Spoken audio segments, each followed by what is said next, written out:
ज़रा सोचिए, जब वो जगहें जहाँ इंसान रोज़ी रोटी कमाने जाए वहीं अदम तहफ़्फ़ुज़ का शिकार हो जाए तो क्या गुजरती होगी। आज के इस जायज़े में एक ऐसे ही इंतहाई संगीन और दिल दहला देने वाले वाक़े पर बात की जाएगी। ये वाक़या फैसलाबाद के इलाका रसूलपुरा से रिपोर्ट हुआ है। यहाँ हम सिर्फ उन मुस्तनद हक़ाइक़, पुलिस की इब्तदाई रिपोर्ट्स और तस्दीक शुदा मालूमात पर बात करेंगे जो अब तक सामने आ चुकी हैं। मकसद सिर्फ ये है कि मामले की तह तक पहुंचा जाए और सूरत हाल को वाज़ेह अंदाज में समझा जाए। तो चलिए, बगैर किसी तमहीद के सीधा उन हक़ाइक़ की तरफ चलते हैं और देखते हैं कि रिपोर्ट्स के मुताबिक असल में हुआ क्या है। 16, जी हाँ 16। ये इस केस में महज कोई आम सा नंबर नहीं है। रिपोर्ट्स के मुताबिक ये मुतासरा बच्ची आमना की उम्र है, सिर्फ 16 साल। लेकिन ठहरिए, इस वाक़े की संगीनी उस वक्त कई गुना बढ़ जाती है जब ज़राए से ये पता चलता है कि आमना ना सिर्फ एक कम उम्र बच्ची है, बल्कि वो कैंसर जैसी मोज़ी बीमारी से भी जंग लड़ रही है। ये वो पहलू है जो इस सारे वाक़े को हद से ज़्यादा दर्दनाक बना देता है। ज़रा तसव्वुर करें, एक ऐसी बच्ची जो पहले ही ज़िंदगी और मौत की कशमकश में हो, उसकी बेबसी और कमज़ोरी का मुबैना तौर पर इस तरह फ़ायदा उठाया जाना यकीनन रोंगटे खड़े कर देने वाला अमल है। अच्छा, इस पूरे केस की कड़ियाँ मिलाने के लिए हमें उन अफराद के बारे में जानना होगा जिनका जिक्र पुलिस ने अपनी रिपोर्ट्स में किया है। एक तरफ तो आमना और उनकी वालदा बुशरा हैं, और ज़रा इस बात पर गौर कीजिएगा कि बुशरा मुल्जिम आतिफ के घर में घरेलू मुलाजमा के तौर पर काम करती थीं। अब हम सब जानते हैं कि एक गरीब मुलाजिम और एक ताकतवर आजर के दरमियान कैसा रिश्ता होता है ना? मुकम्मल मुआशी मजबूरी का। नामजद अफराद में आतिफ के साथ साथ उसका बेटा अहमद और बेटी खदीजा भी शामिल हैं। खदीजा पर इल्ज़ाम है कि उसने आमना को झांसा दिया, जबकि एक और नाम तैयब का भी इस केस में सामने आया है। ये तफसीलात बताती हैं कि ये कोई अचानक होने वाला वाक़या नहीं, बल्कि बज़ाहिर इसमें ताकत, इख्तियार और मजबूरी के फ़र्क को बाकायदा इस्तेमाल किया गया है। तो आखिर ये सब शुरू कैसे हुआ? पुलिस की बताई गई ज़मानी तरतीब के मुताबिक कहानी शुरू होती है बुशरा की मुलाजमत से, लेकिन उसके बाद जो हुआ वो इंसानियत सोज है। दूसरे मरहले में मुल्ज़िमान अहमद और खदीजा ने मुबैना तौर पर आमना को ये कहकर घर से बुलाया कि तुम्हारी माँ की तबीयत बहुत ख़राब है। यानी एक बीमार बच्ची को उसकी माँ की बीमारी का झूठा खौफ दिलाकर घर से निकाला गया। उसके बाद रिपोर्ट्स बताती हैं कि तीसरे मरहले में आमना को अगवा करके मुख्तलिफ जगहों पर रखा गया और उसे ज़्यादती का निशाना बनाया गया।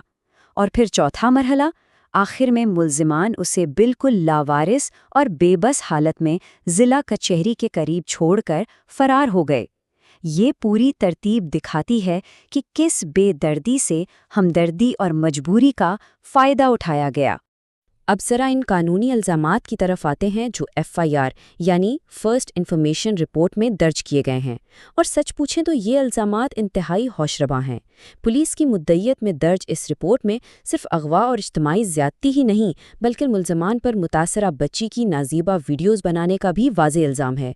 ज़रा सोचने की बात है, ऐसी वीडियोज़ क्यों बनाई जाती हैं? जाहिर है, ज़राए के मुताबिक इसका मकसद अमूमन ब्लैकमेलिंग होता है, ताकि एक गरीब ख़ानदान को डरा धमका कर हमेशा के लिए खामोश कराया जा सके। ये संगीन हक़ाइक़ अपने आप में इस पूरे मुबैना जुर्म की होलनाकी को बग़ैर किसी शक के वाज़ेह कर देते हैं। खैर, इतने संगीन इल्ज़ामात के बाद लाज़मी सवाल पैदा होता है कि पुलिस की कार्रवाई क्या रही। मौजूदा कानूनी सूरत-ए-हाल पर नज़र डाली जाए तो मालूम होता है कि बुशरा की शिकायत के बाद थाना सदर पुलिस ने फौरी हरकत में आते हुए एक्शन लिया है। और अहम पेशरफ्त ये है कि 2 मरकज़ी मुल्ज़िमान यानी आतिफ और उसका बेटा अहमद उस वक्त बाकायदा तौर पर पुलिस की हिरासत में हैं। ये यकीनन एक बड़ा कदम है। अलबत्ता जहाँ तक खदीजा और तईब का ताल्लुक है, उनके हवाले से तफ्तीश अभी जारी है और सूरत-ए-हाल ज़ेर-ए-इल्तिवा है। मतलब ये कि कानूनी कार्रवाई का आगाज़ हो चुका है और कानून नाफिज करने वाले इदारे अब तमाम पहलुओं की बारीक बीनी से छानबीन कर रहे हैं।